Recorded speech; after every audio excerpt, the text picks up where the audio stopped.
Joining me now to talk about this while we await takeoff is the sustainability and carbon emissions expert and researcher at the University of Lancaster, Mike Berners-Lee. Mike Berners-Lee, welcome to you. Is this just a gimmick or is there actually something serious happening here? Well, the climate change impact of this one particular flight will be somewhat lower than a conventional fossil fuel powered flight, but actually only somewhat, because there's still carbon emissions associated with creating aviation fuel from waste cooking oil, and also all the high altitude factors that are the climate change impact of burning the fuel at high altitude, which is such a big part of the climate change impact of flying, will be exactly the same as for fossil fuels. So it's probably got maybe 2/3 of the climate change impact or something like that of a conventional flight. And the other thing to say is that even if you took all the world's cooking fuel and converted it into so-called sustainable aviation fuel, you could only power something like 2 or 3% of the world's flights. So it's worth having, but it's absolutely not a game changer at all for aviation. Mike, you've just put your finger on a key point which I hear time and again from the industry, which is that not only is there enough of this stuff available, but also manufacturing it and refining it right now is also a real headache. Yeah, so there's nowhere near enough cooking oil, and turning it into aviation fuel has quite a big carbon footprint. But even if you use other biofuels, so plant-based crops to create the fuel, then supposedly you could create more biofuel. But the trouble there is that the pressure on land is so enormous. So to give a sense of scale on this, if you wanted to create this so-called sustainable aviation fuel for the whole of the EU's aviation fuel requirement, it would require a land area of twice the whole of the UK and Ireland just to grow the crops for that fuel. So actually the phrase sustainable aviation fuel is a bit of a misnomer, I'm afraid. There's unfortunately no silver bullet around flying. We can fly in a more sustainable world, but we're going to have to do so somewhat less. There's no getting around that. Mike, perhaps one other thing that you'd be able to clear up for us. Until now, only flights with 50% sustainable aviation fuel have been allowed to take off. Why has that changed today? What's changed to allow this to happen? Okay, so this will be just to do with safety regulations and to do with, confidence that this can be done in a way that meets the, quite rightly, very high safety standards of the aviation industry. So, in a sense, this marks a small step forward, but it would be absolutely wrong to say that this is in any way paving the way for a game-changing perspective on the carbon impact of flying. The issue with flying is that a very, very small percentage of the world's population flies a lot. And in a more sustainable world, we could quite happily have all of us flying occasionally. Most of the aviation impact is a few people doing a lot of flying. Mike, what about other alternative forms of powering aircraft? I mean, one hears a lot about battery technology. What sort of stage in its development is that right now when it comes to aviation? Well, there are a few different technologies here. They're all problematic, but they're all coming together sort of slowly. The trouble with batteries is that they weigh so much, and the more the battery weighs, the more power you need to put the aircraft into the air. And so there becomes a sort of a limit to the distance that you can have for a battery-powered flight. So it looks as though for short-haul flights, batteries might be getting there. For longer-haul flights, the most promising technologies are either hydrogen, but hydrogen has got such a huge volume that you have to completely redesign the aeroplane in order to put the fuel on board. So a hydrogen-powered long-haul flight probably wouldn't physically look anything like the aeroplane that we're seeing in the picture at the moment.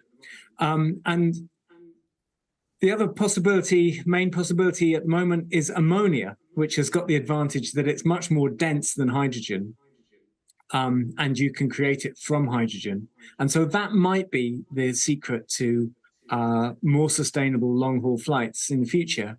but we've still got to ask where the energy is going to come from to create the hydrogen and the ammonia. So there's still going to be a bottleneck on flying, however we look at it, although there are technologies underway, quite a long way off, that will somewhat ease the situation over the coming decades, we hope. Quite so. Mike, you've just raised another really interesting point there. Ammonia, I mean, I did A-level chemistry 35 years ago, so I'm a bit rusty, and I suspect the viewers will be as well. Talk me through how ammonia could be used to power a commercial flight. Well, the challenge with fuel for an aeroplane is that you need to have enough energy in it to power the plane all the way across the Atlantic, say. And you need to have that energy stored in a way which, on the one hand, is compact enough that you can fit it onto the aeroplane. And on the other hand, is light enough so that you don't weigh the energy, you don't weigh the plane down so much that it can't take off and can't make the distance, because the heavier the aeroplane is, the more fuel it requires to keep it in the air. So ammonia is kind of a nice compromise. I mean, the thing about fossil fuel is it does have the advantage of it's incredibly compact, it's very high energy, and it's also a liquid, so you can just pour it into the wings. Whereas hydrogen, it's much higher volume, and you have to store it in cylinders, which makes it, just impossible to put in a conventionally styled aeroplane.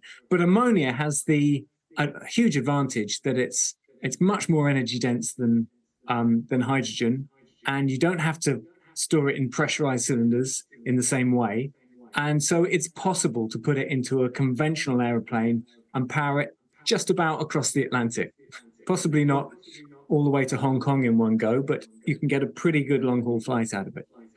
But what's the chemistry involved in it, Mike? I mean, I think it's one nitrogen atom and three of hydrogen from memory. Correct. So how does that power the aircraft? Okay, so you've off the top of my head, you get me on the physics now, but there's a chemical reaction process that will release a huge amount of energy, and that's enough to power the turbines.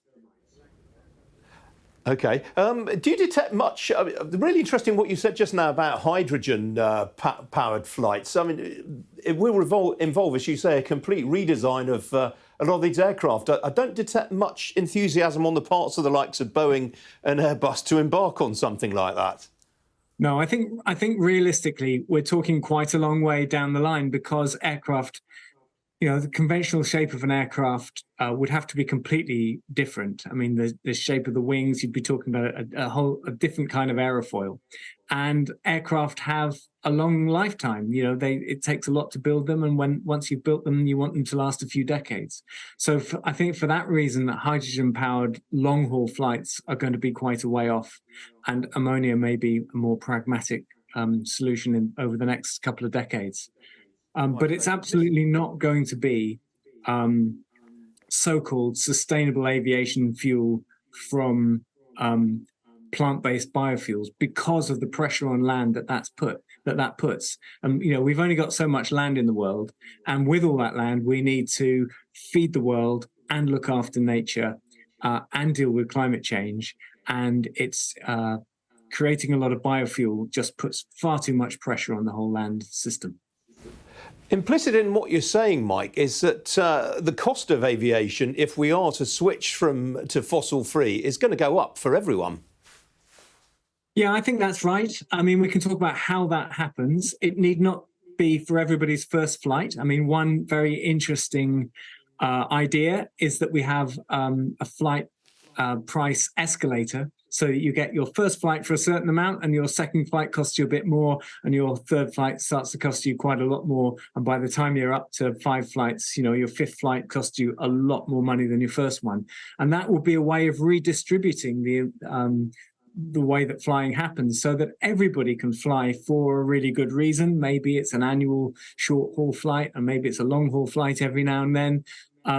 But people are very strongly disincentivized for just going off for a weekend shopping trip or stag weekend or whatever.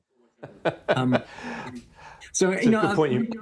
the hard reality of aviation. If you look at all the technologies required for transition to a sustainable energy economy, actually, aviation is probably the toughest nut to crack in all of it. And for that reason, we have to bite the bullet and say it's the one area where we're actually going to have to really exercise some restraint and share around the flying that we can have. We need to share it round a bit more so that we're not saying to ordinary people you can never fly.